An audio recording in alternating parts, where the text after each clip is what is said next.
दोस्तों, बीपीएससी पाठशाला विद चौहान में एक बार फिर से आपका स्वागत है। आज जिस टॉपिक पे जिस कंटेंट पे हम चर्चा करने वाले हैं वो है सांप्रदायिकता। इसमें हम सांप्रदायिकता के प्रकार को समझेंगे, समाधान क्या है उसका वो समझेंगे, कौन सी समितियां बनी देश में और कौन से आयोग गठित किए गए उसके बारे में जानकारी लेंगे। साथ ही भारत विभाजन में जो हिंसा का कारण बना था, हिंसा के क्या कारण थे भारत विभाजन में 1947 में, उसके संदर्भ में भी हम बात करेंगे। दोस्तों, चैनल का नाम है बीपीएससी पाठशाला विद चौहान, जिसपे हम सारे स्टेट पीसीएस, यूपीएससी और बीपीएससी के साथ एसएससी के प्री और मेंस की तैयारी साथ में करते हैं। इसमें कोई भी एग्जाम आप देने वाले हो जिसमें आपको प्री में और मेंस में जीएस एज ए सब्जेक्ट है, एक सब्जेक्ट है, उसके लिए पूरी जानकारी आपको एक ही जगह पे प्रोवाइड कराई जाती है। बिल्कुल फ्री कंटेंट है, आपको बस वीडियो को देखना है, ध्यान से सुनना है।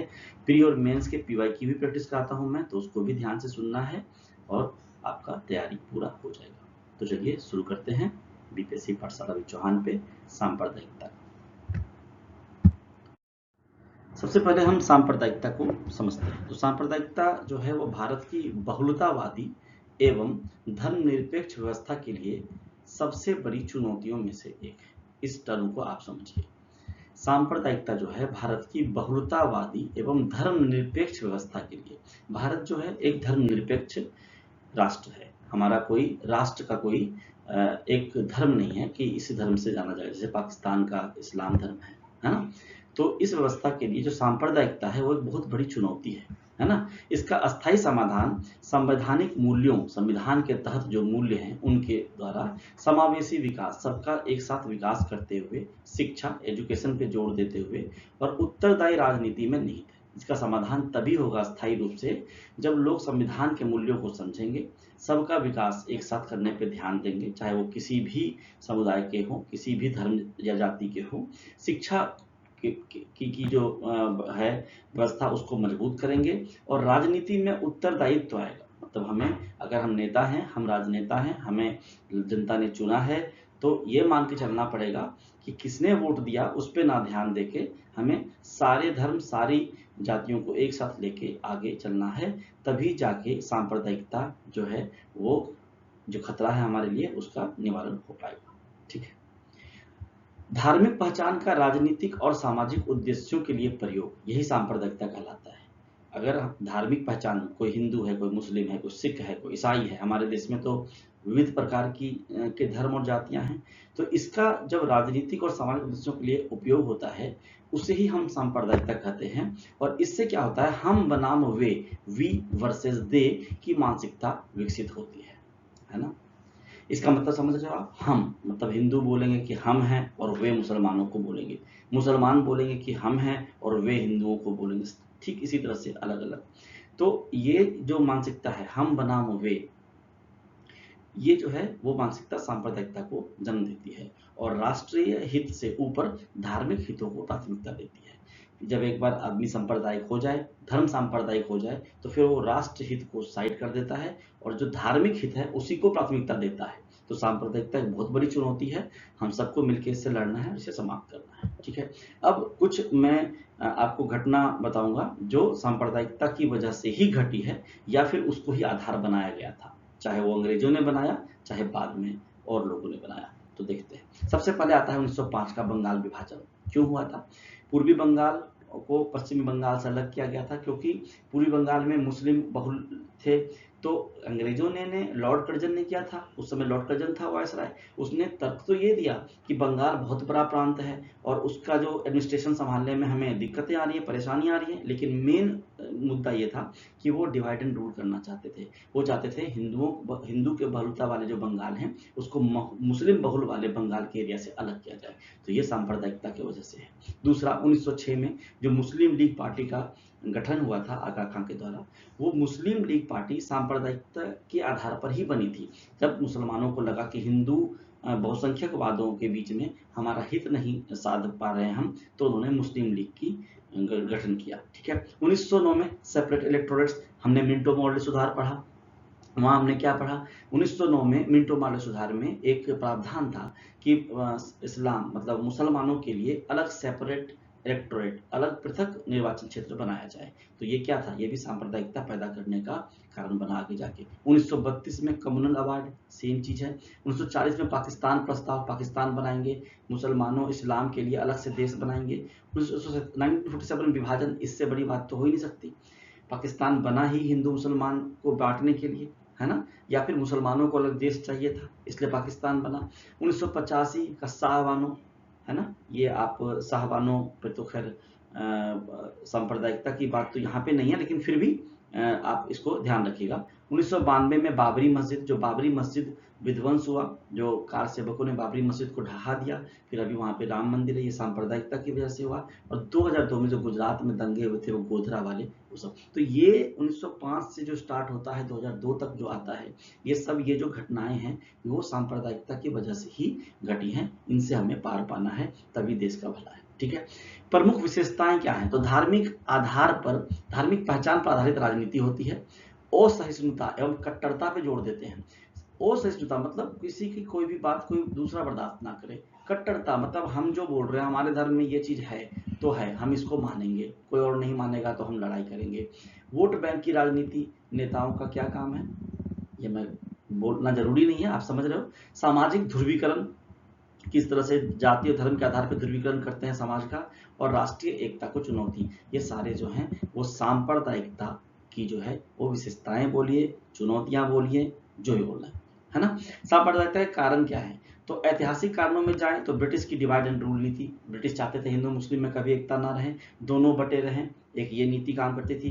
पृथक निर्वाचन क्षेत्र जो दिया गया था मुसलमानों को 1909 के मिंटो मार्ले सुधार में, वो भी कारण बना, ऐतिहासिक कारणों में से है। सांप्रदायिक पुरस्कार जो कम्युनल अवार्ड दिए गए उसके बारे में है। और भारत विभाजन 1947 तो सभी जानते हैं। राजनीतिक कारण देखें तो वोट बैंक की राजनीति, धार्मिक ध्रुवीकरण और चुनावी लाभ हेतु धर्म का प्रयोग। अब बिल्कुल पॉइंट से ही क्लियर है कि क्या बोलना है इसमें। सामाजिक आर्थिक जो कारण है उसके बारे में जाएं तो अशिक्षा, बेरोजगारी, गरीबी और सामाजिक असमानता। आप समझिए बात को, हिंदू मुसलमान सिख ईसाई ये जो आपस में धर्म के आधार पर जो लड़ते हैं ना, ये लोग कौन होते हैं? जो शिक्षित नहीं होते, जो बेरोजगार होते हैं, रोजगार जिनके पास नहीं होता, जो गरीबी में पलते हैं, इनको पैसे देके भड़काना बहुत आसान है। और जो सामाजिक असमानताओं में जीते हैं, एक बहुत अमीर है, एक बहुत गरीब। तो इस तरह से सामाजिक आर्थिक कारण भी सांप्रदायिकता कारण बनता है। अन्य बात करें तो फेक न्यूज, जो गलत तरीके की न्यूज चलाए जाते हैं आपके व्हाट्सएप यूनिवर्सिटी पे या किसी भी सोशल मीडिया पे, या फिर कोई हेट स्पीच देता है नेता खड़ा होकर, चाहे वो हिंदू का नेता हो या मुसलमान का नेता हो, सिख का नेता हो, खालिस्तानी का नेता हो, है ना, ये जो हेट स्पीच देते हैं उससे सोशल मीडिया पर अफवाहें फैलाई जाती हैं कि यहाँ वो हो गया, यहाँ वो हो गया। ये बहुत सारे, आप जब न्यूज़पेपर पढ़ोगे, आप न्यूज़ देखोगे, कई सारी चीज़ें ऐसी आती रहती हैं। और जो धार्मिक कट्टरता की भावना आ गई है लोगों में, अलग अलग ग्रुप्स बन गए हैं, ये इन सब चीज़ों की वजह से भी सांप्रदायिकता को बल मिलता है।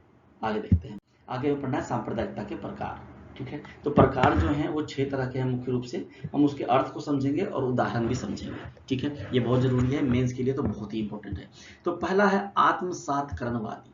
ठीक है, इसका अर्थ होता है अल्पसंख्यकों का बहुसंख्यक संस्कृति में विलय। क्या है कि इनको ऐसा लगता है कि जो छोटे लोग हैं, मतलब छोटे दल हैं या छोटे धर्म के लोग हैं या अल्पसंख्यक लोग हैं, मतलब मैं छोटे शब्द यूज किया, माफ कीजिएगा, ये जो मतलब संख्या में कम है, जैसे इस मुसलमानों की संख्या है, सिखों की संख्या है, ईसाइयों और बौद्धों की संख्या है, इन सब का बहुसंख्यक संस्कृति में विलय कर देना चाहते हैं बहुसंख्यक लोग। इससे पर यूसीसी बहस आया, जो यूनिफॉर्म सिविल कोड आया, ये इसका उदाहरण है। ठीक है, कल्याणकारी जो है उसके में विशेष समुदाय हेतु जो योजनाएं आती हैं, जिसमें जैसे कि अल्पसंख्यक छात्रवृत्ति आती है ना, वो भी एक उदाहरण है उसका। एकांतवादी की बात करें तो मुख्य धारा से अलग रहना। भाई समुदाय जो ईरान उसमें फारस कहलाता था, उसमें स्थापना की गई थी उसके। और भारत में धर्म के बहुत सारे लोग रहते हैं, बहुत इंपॉर्टेंट केंद्र है इसका, इस धर्म का यहाँ पे। और इस धर्म का मेन मानना है कि जो विश्व के जितने भी धर्म है ना, सब एक हैं और एक ही भगवान है और सबके लिए वो बराबर है। तो ये मुख्य धारा से अपने आपको अलग करते हैं, क्योंकि बाकी धर्म तो अपना अपना लेके चलते हैं, ये बोलते हैं सब एक है। ठीक है, उसके बाद है प्रतिशोधात्मक, मतलब बदले की भावना। जो 1984 का दंगा हुआ, 2002 का दंगा हुआ, 84 के दंगे में जो इंदिरा गांधी की हत्या हुई थी उसके खिलाफ जो सिखों के विरुद्ध हुआ, 2002 के दंगे जो हिंदू मुसलमान में गोधरा कांड के बाद हुआ। ठीक है, अलगाववादी, अलग राज्य की मांग। जम्मू कश्मीर में जैसे अलगाववादी लोग हैं, ये बोलते हैं हमें अलग कर दो, हमें अलग देश बना दो, है ना। पंजाबी सूबा, है ना, अलग मांग करते हैं। पृथकतावादी अलग राष्ट्र की मांग, जैसे खालिस्तान, बांग्लादेश, चलिए बांग्लादेश तो अलग हो ही गया 1971 में, है ना। खालिस्तानी लोग बोलते हैं पंजाब में, खालिस्तान हमें अलग से देश बना दो, ठीक है। तो ये सारी चीजें जो हैं वो सांप्रदायिकता के प्रकार, अर्थ और उदाहरण में शामिल होते हैं, ठीक है। प्रमुख उदाहरणों में मैंने अब आपको पहले भी बताया है और फिर से बता रहा हूँ। 1947 के विभाजन वाले दंगे, 84 के सिख विरोधी दंगे, 92 के बाबरी मस्जिद विवाद, 2002 के गुजरात दंगे, 2013 में फिर से मुजफ्फरनगर में दंगे हुए, 2020 में दिल्ली में भी दंगे हुए। सब ये आप 13 और 20 के बारे में तो आप लोग को बिल्कुल करेंटली पता होगा, 2002 के बारे में पता होगा, क्योंकि इतने तो आपकी एज होगी कि आप समझ रहे होगे कि इन सब दंगों के बारे में आपने सुना जरूर होगा, ठीक है। तो ये चीज है। अब कैसे कैसे सांप्रदायिकता का भारत में विकास हुआ उसको समझते हैं एक बार फिर से, है ना। 1905 में बंगाल का विभाजन समझा दिया मैंने आपको। 1906 में मुस्लिम लीग की स्थापना समझा दिया मैंने आपको। 1909 में पार्लियामेंटो होता, सेपरेट इलेक्टोरेट, पृथक निर्वाचन व्यवस्था, है ना। 1915 में हिंदू महासभा का गठन हुआ था। ये हिंदू महासभा, ये मुस्लिम लीग, आप समझ रहे हो शब्दों से, ठीक है। 1925 में आरएसएस, राष्ट्रीय स्वयंसेवक संघ की स्थापना, राष्ट्रीय स्वयंसेवक संघ की स्थापना, है ना। 1932 में कम्युनल अवार्ड, 1940 का पाकिस्तान प्रस्ताव, 47 का भारत विभाजन, 85 का शाहबानो केस, 92 का बाबरी मस्जिद विध्वंस और 2002 के गुजरात दंगे। उसके बाद आप मुजफ्फरनगर दंगे और दिल्ली दंगे को भी जोड़कर देख लेना। इस तरह से धीरे धीरे सांप्रदायिकता बढ़ता गया भारत में, ठीक है। इसका प्रभाव क्या पड़ता है? सामाजिक प्रभाव की बात करें तो सामाजिक सौहार्द समाप्त हो जाता है। जब आपस में ही लोग लड़ेंगे तो सौहार्द वाली बात, भाईचारे वाली बात कहाँ रह जाएगी, ठीक है। और विश्वास और ध्रुवीकरण, क्या होता है कि एक जगह किसी ने दंगा किया, मान लो मैं एक एग्जांपल लेता हूँ, एक्स धर्म के लोग हैं, वाई धर्म के लोगों को में से किसी एक को मार दिया। अब वाई धर्म के लोग जो है वो पूरा विश्वास पैदा हो जाएगा पूरे समाज में एक्स के प्रति, और वो ध्रुवीकरण हो जाएगी पूरी, चलो हम सब मिलकर ये काम करेंगे, है ना। राष्ट्रीय एकता कमजोर होती है इससे। जब जब एक ही देश में दो अलग अलग धर्म, चार अलग अलग धर्म, 50 अलग धर्म रह रहे हैं, वो मिल के नहीं रहेंगे, आपस में लड़ाइयाँ करेंगे, तो राष्ट्र की एकता तो कमजोर होगी। तो ये सब सामाजिक प्रभाव पड़ता है सांप्रदायिकता का।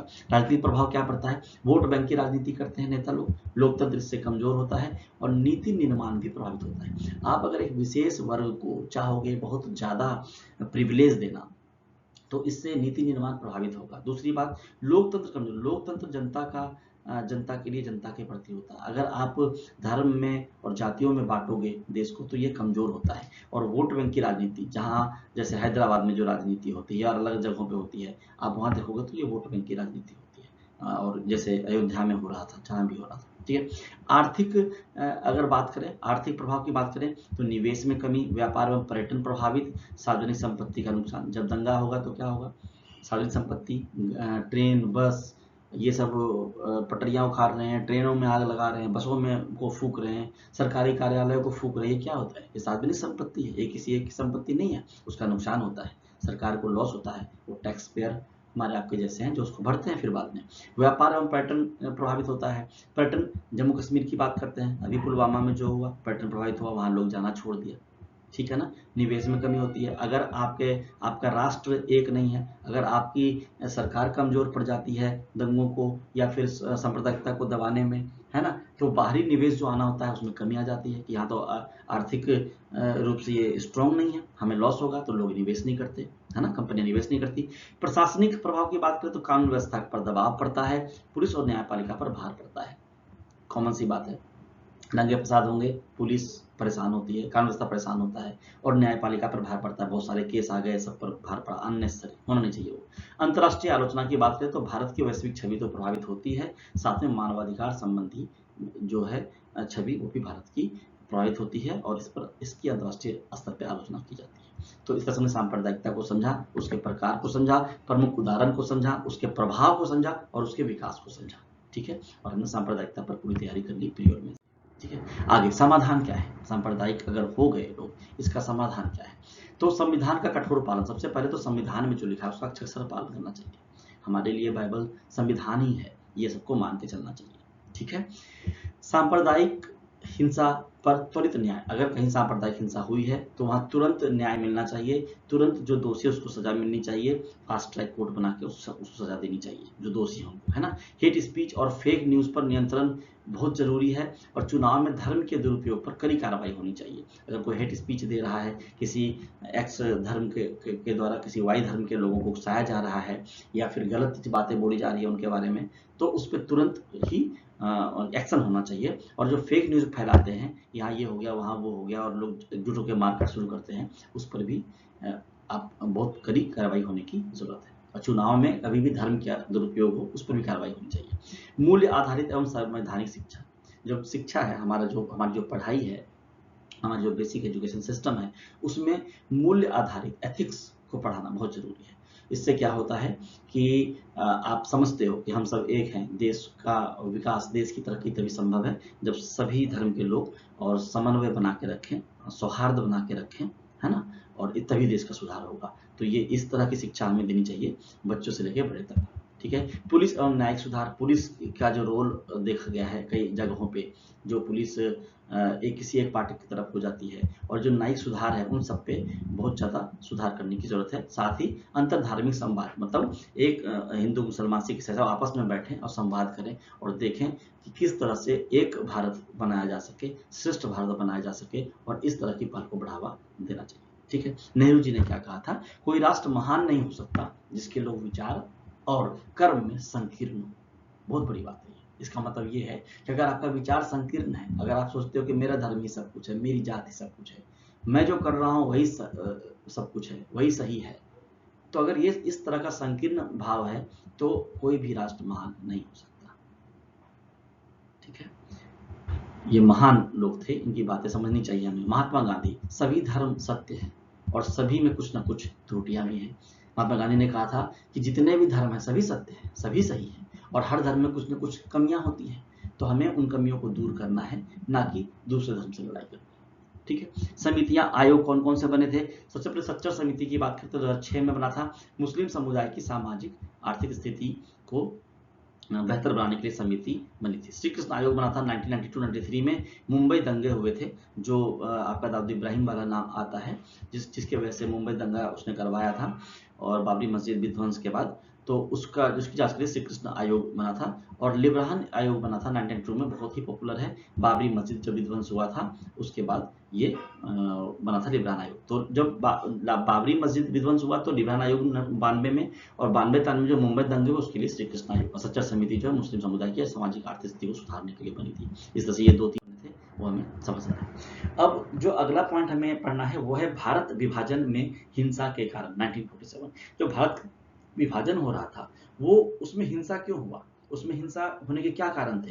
तो पहला कारण क्या था कि जो भारत का विभाजन था वो केवल राजनीतिक निर्णय नहीं था, राजनेताओं ने बैठ के निर्णय नहीं कर लिया कि हम भारत और पाकिस्तान अलग अलग कर देंगे, बल्कि ये जल्दबाजी और अस्पष्ट योजना, प्रशासनिक विफलता और सांप्रदायिक ध्रुवीकरण के संयुक्त प्रभाव से उत्पन्न मानवीय त्रासदी थी। लाखों लोग मरे थे उस समय जब हिंसा फैला था, तो है ना।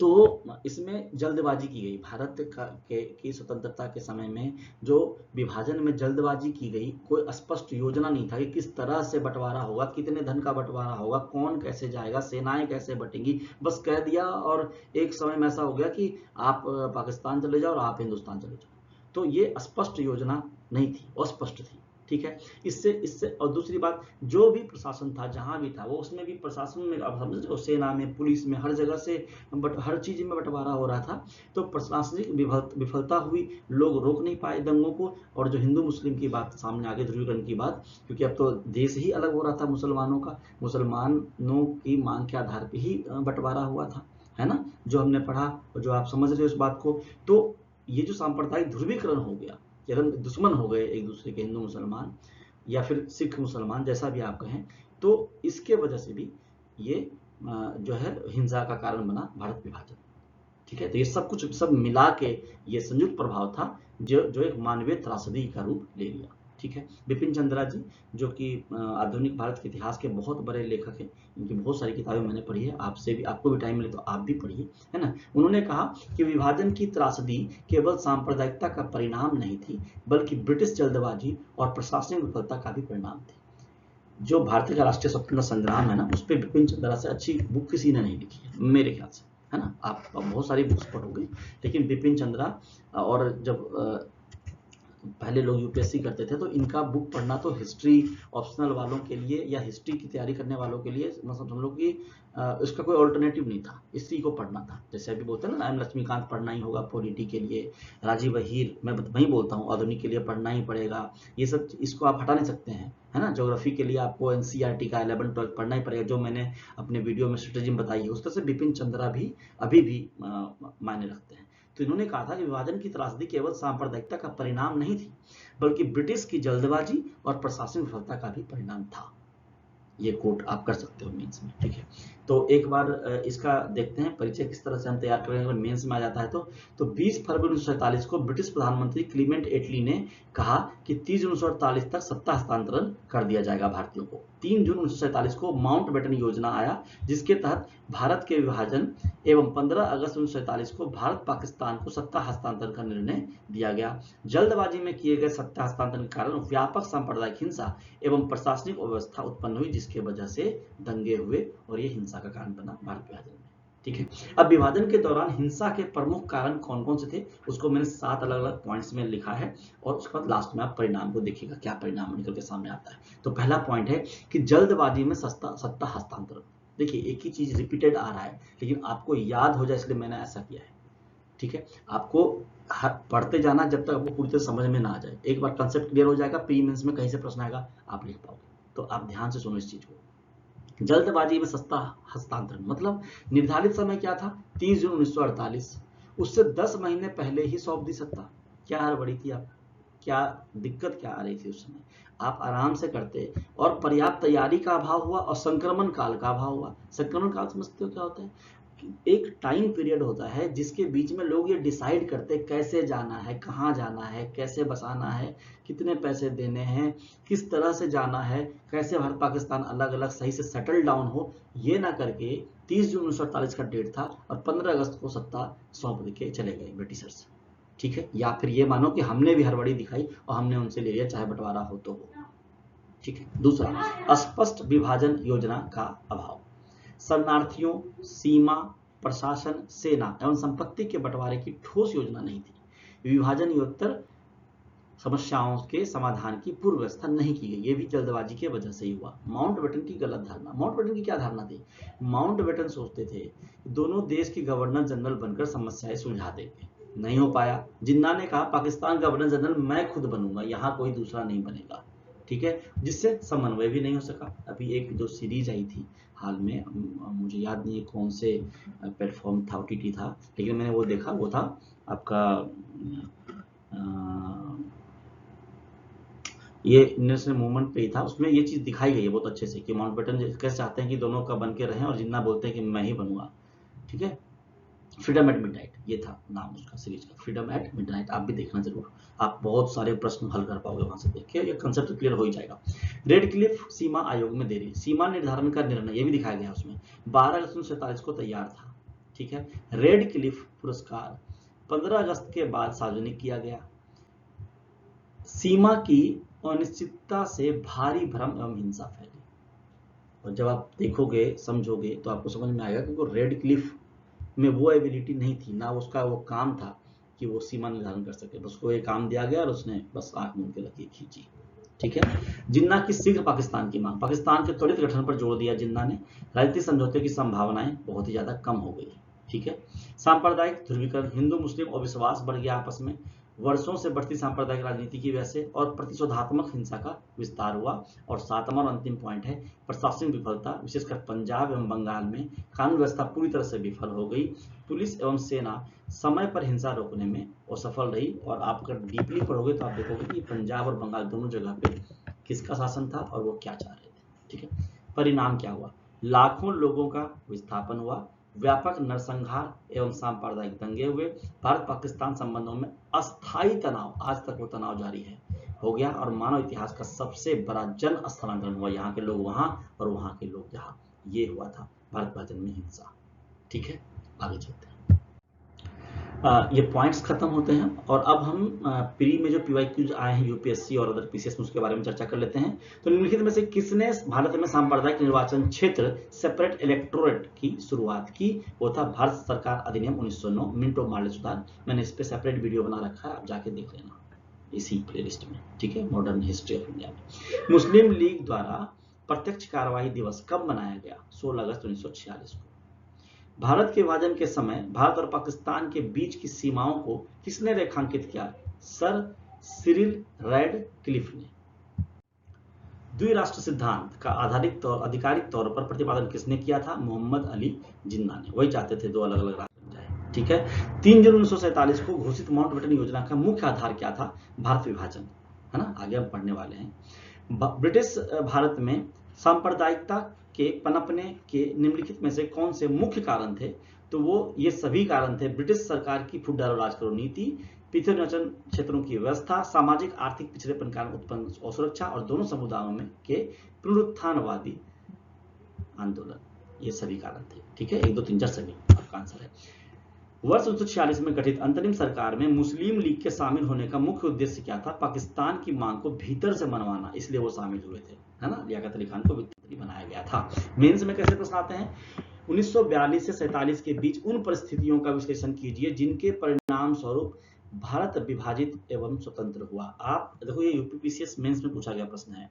आप समझो 1942 से 47 आते हैं तो क्रिप्स आएगा, कैबिनेट मिशन आएगा, कई सारी चीजें आएंगी, है ना। और बाद में माउंटबेटन योजना भी आएगा। तो किस तरह से क्या परिस्थितियां हुई और उसके बाद विभाजित होता है भारत, वो चीजें आपको इसमें लिखनी है समझ के। मैंने जितने भी वीडियोस पढ़ाए हैं इसमें 1942 से शुरू 47 तक जितनी घटनाएं सबको आप उसमें लिखिएगा, आपका अच्छा नोट्स बनेगा। चर्चा कीजिए कि भारतीय राष्ट्रीय कांग्रेस ने 1947 में भारत विभाजन क्यों स्वीकार किया, ये भी आप समझ जाओगे वीडियो देख के अच्छे से।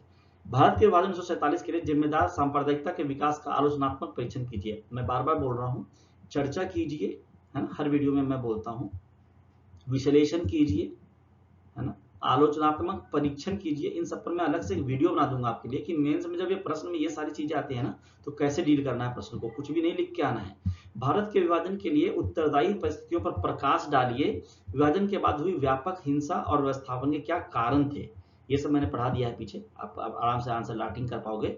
भारत में सांप्रदायिकता की राजनीति के क्रमिक विकास का मूल्यांकन कीजिए। देखिए मूल्यांकन यहाँ पर है, जिसने अंततः 2 राष्ट्र सिद्धांत को जन्म दिया, ठीक है। ये सारे प्रश्न मिलते जुलते हैं और जब आप चैप्टर को सही से पढ़ोगे, वीडियो को 2-3 बार देखोगे तो आपको सब समझ में आएगा। देखिए 27-28 मिनट का वीडियो है, 1 मिनट चलेगा और इसको आप 2 बार 3 बार अच्छे से सुनिएगा, देखिएगा और आप नोट्स बनाने की कोशिश कीजिएगा। आप जो मेंस के प्रश्न हैं, प्री के प्रश्न तो आप पढ़ के समझ जाओगे, याद हो जाएगा। और अगर आपके इस वीडियो से प्री के प्रश्न बन रहे हैं तो आगे भी बन जाएंगे, सबसे बड़ी बात तो ये। दूसरी बात, मेंस के प्रश्न जो पूछे गए हैं, अगर आपको लगता है इस वीडियो से वो कंटेंट बन जाता है तो आपके लिए वीडियो बहुत ही अच्छा हो जाएगा, तो वो बनेगा, मेरा दावा है ये। और आप प्रैक्टिस कीजिए और लास्ट में जब ये सिलेबस पूरा कंप्लीट होगा तो मैं आपको अलग से पीडीएफ भी दूंगा तैयार करके मेंस के सारे क्वेश्चंस का, उसके लिए आप निश्चिंत रहिए। तो दोस्तों, बीपीएससी पाठशाला विद चौहान चैनल का नाम है, आप लाइक कीजिए, सब्सक्राइब कीजिए, दोस्तों शेयर कीजिए इसको। आगे भी वीडियोस आते रहेंगे। मैं जल्द ही 3-4 वीडियो और लाऊंगा और मॉडर्न पूरी तरह से समाप्त हो जाएगा आपका। फिर हम देखेंगे एंशिएंट मेडाइवल और आगे फिर पॉलिटी की चर्चा करेंगे, फिर इकोनॉमिक्स, ज्योग्राफी, साइंस सब पढ़ना है आपको। और जब ये सारा एक साथ समाप्त होगा ना, तो फिर मैं आपको डेली, वीकली, फोर्टनाइटली और आपका ये मंथली आपका लाना शुरू कर दूंगा मैं करंट अफेयर्स। तो फिर आपको डेली भी करंट अफेयर शॉर्ट्स मिल जाएंगे, वीकली भी मिलेंगे, मंथली भी मिलेंगे, फिर 3 महीने का लाऊंगा, 6 महीने का, और व्हाट्सएप। तो आपका पूरा तैयारी प्री मेंस का अच्छे से कराओगे। इंटरव्यू भी आपका धीरे धीरे मैं तैयार कर दूंगा।